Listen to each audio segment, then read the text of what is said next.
thank you so much for being passionate enough about clean water to come out through the bad weather this evening, and for voting to invest your hard-earned dollars in restoring this precious Indian River Lagoon. So just to walk back in time a little bit, we wanted to invest in projects that were going to make the biggest difference the fastest. And so we needed to understand what were the sources of pollution. So about 30, 40 years ago, this was the distribution of the sources of pollution. And so the bright green bar on the left was point sources. This were our wastewater treatment plants were discharging secondarily treated sewage into the lagoon. And so obviously, if that's where the majority of your pollution is coming from, that's where you're going to focus your energy. And that's what we did. Through the 80s and the 90s, we replumbed our wastewater treatment system in the county and in cities and throughout the lagoon. And so I'm going to hit the button and you're going to see how all these bars have changed between 30 to 40 years ago and now. Right? So yes, we still have breaks in lines, in wastewater treatment lines. That's very frustrating, but still the scale of input of nutrients from wastewater, from sewer lines is much, much smaller than it used to be. Meanwhile, these other sources, such as other forms of pollution to our groundwater, like septic systems, reclaimed water, fertilizer, pet waste, all these other sources that pollute our groundwater and are increasing, and this increasing load is continuing to build up in the lagoon in muck deposits that, as they break down, are releasing more and more nutrients to the lagoon. And so when you start trying to look at, well, what do we need to do today, like Dr. DeFries said, we've got to attack this problem from multiple angles, not just one kind of infrastructure project. So the good news is we've just completed the third year of this new program. We've got 12 projects done that reduce incoming load of nitrogen and phosphorus to the lagoon. I have way too many slides, so I'm going to fly through this. We have 3 projects that remove this accumulation of muck from the lagoon. They're done. We have 7 projects done that are restoring natural filtration to our system, either through oysters or planted shorelines. And we have completed 5 different projects that are about measuring the progress of the projects that are done so far and using that to update our plan through an adaptive strategy. So in addition to those completed projects, we have 18 projects under construction right now that are further reducing this nutrient load to the lagoon. We have 8 projects that are measuring the success, that are continuing to measure the success of projects that have already been implemented, and 3 outreach campaigns to help people understand their role in either helping or hurting the problem. We also have 33 projects in contract. So these are projects that are in the design phase or permitting or bid document preparation. So these projects are in the pipeline coming soon. So this is just a list of the ones that reduce pollution coming into the lagoon. We also have the left-hand column are projects that are going to remove pollution from the lagoon, and the right-hand column are projects that are going to restore filter feeders. If you want more information, we've created a story map where we've placed all of these projects.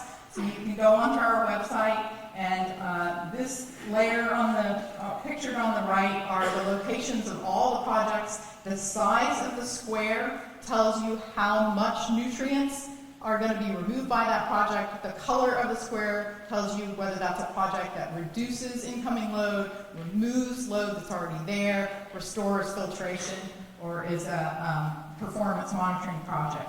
And so we have these different layers. You can drill down if you're interested in a particular type of project. You can see just an individual layer. And then layer number 12 is our growing list of completed projects. We also do quarterly tracking. We have these immense tables where we're tracking the progress of each individual project, and those reports are presented in public meetings to the Citizens Oversight Committee on a quarterly basis.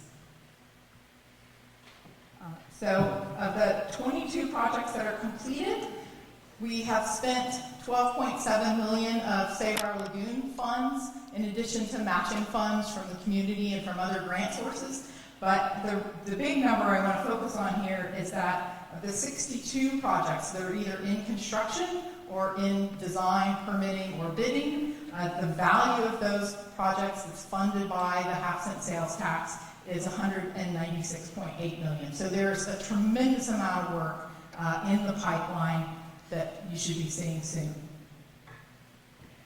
Part of the respond piece is to measure the performance of projects as we build them to see whether we're on the right track. And this data has been very encouraging because so far we are definitely on the right track. So the green bar is the nitrogen concentration in the groundwater in natural areas in Brevard.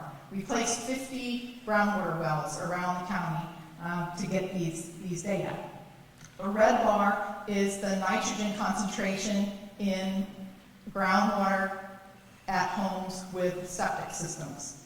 The blue bar is at homes that are on sewer service. So that could be leaky sewer pipes, but it's probably more like fertilizer and pet waste and soap from your car washing and all these other sources that are common in our daily lives. Here's the part that we expected, but we didn't have data to demonstrate it. Now we have data to demonstrate it. So we spend all these millions of dollars converting people from septic to sewer. We treat the water at the wastewater treatment plants for pathogens, and it does some nitrogen removal, quite a bit of phosphorus removal, but then we take that treated water and we distribute it back out for people to use as reclaimed. And some of the plants have considerably high levels of nitrogen concentration in that water. And so if you're on reclaimed water, you're getting all or most of the fertilizer that your plant, your landscape might need, and maybe more. And especially if you are over-irrigating and that water is running down the sidewalk and down the street, soaking through beyond the roots of your plants into the groundwater, this is a big part of the problem. So we also have multiple projects to upgrade the treatment at wastewater treatment plants so that we will have cleaner reclaimed water. This last year, we went through a process to update the stormwater modeling used in the plan. We updated the land use layer because development continues, and so there's more and more impervious area creating more and more stormwater.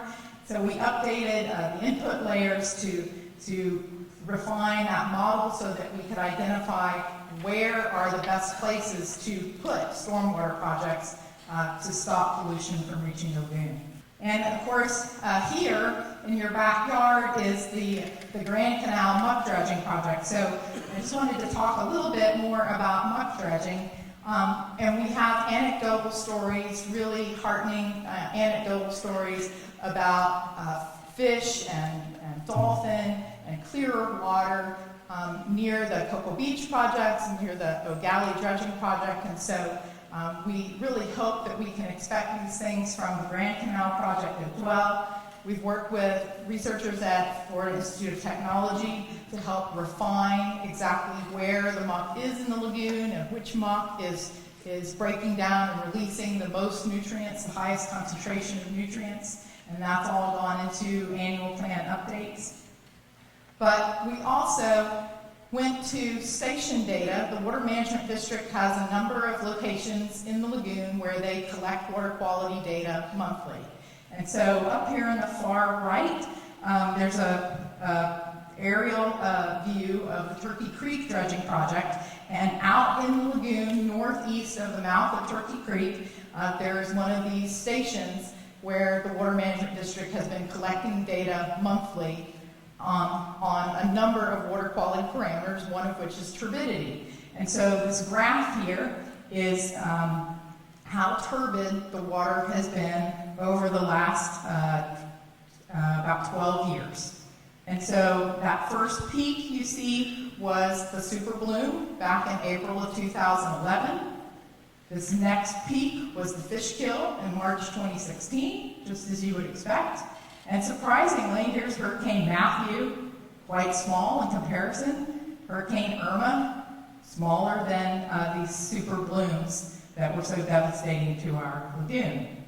Now, why is part of the squiggly line red instead of green? Well, this was the time period during which we were dredging at Turkey Creek.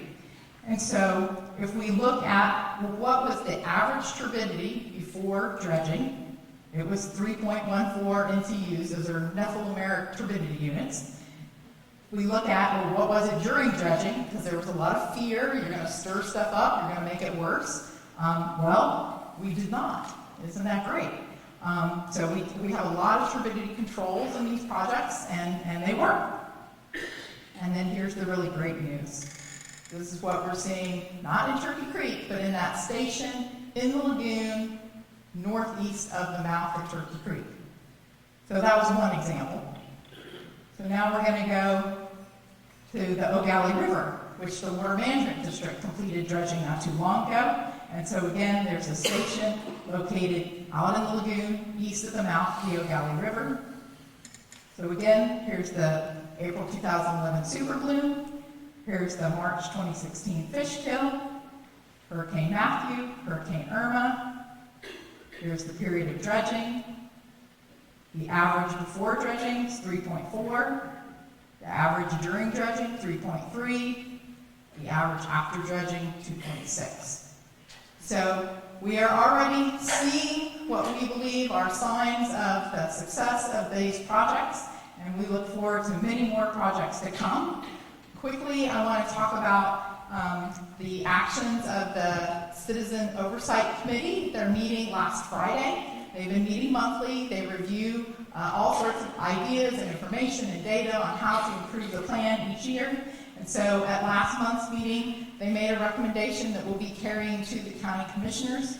That recommendation included funding 43 new projects, adding a new project type to the plan, vegetative harvesting of stormwater ponds, updating the stormwater prioritization and costs based on the real costs from bids of the projects that have gone out to construction so far, updating the Muck flux that I talked about using the data from Florida Tech, and incorporating language on some super clam research that some different groups have proposed to get underway in this next year.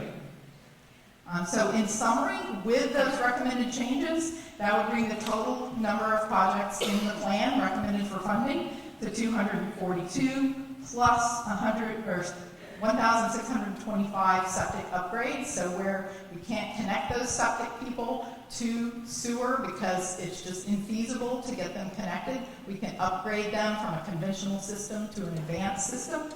And then there are 876 people who live next to a sewer line but haven't connected yet. And so we want to get them connected. Those projects total $429 million and will remove 1.3 million pounds per year of pollution that would otherwise be reaching the lagoon. So just to take a look at how things have changed since the plan that was approved by the voters in 2016, how that has changed through these annual updates. You see $111 million increase in the funding for human waste related projects, mostly septic to sewer, but also some of these wastewater treatment plant upgrades to improve the nutrient reduction and reclaiming water. $38 million increase for stormwater projects. And then over there on the Muck side, these arrows have changed and shifted, but there's a $90 million decrease in Muck because of two things. One, we were able to refine where were the best locations to go get the worst muck, and the other was that there was this community desire to shift funding from cleaning up the old mess to preventing the new mess, so shifting funds from muck removal to human waste, and that has happened. So to close, I just want to leave you with the kinds of things that people can do, that individuals can do to help the process. So we have these outreach campaigns for fertilizer and grass clippings and septic and sewer maintenance. But of course, there's also picking up your pet waste, making sure you're not over-irrigating, all sorts of other programs that we'll be hoping to expand our outreach in the future.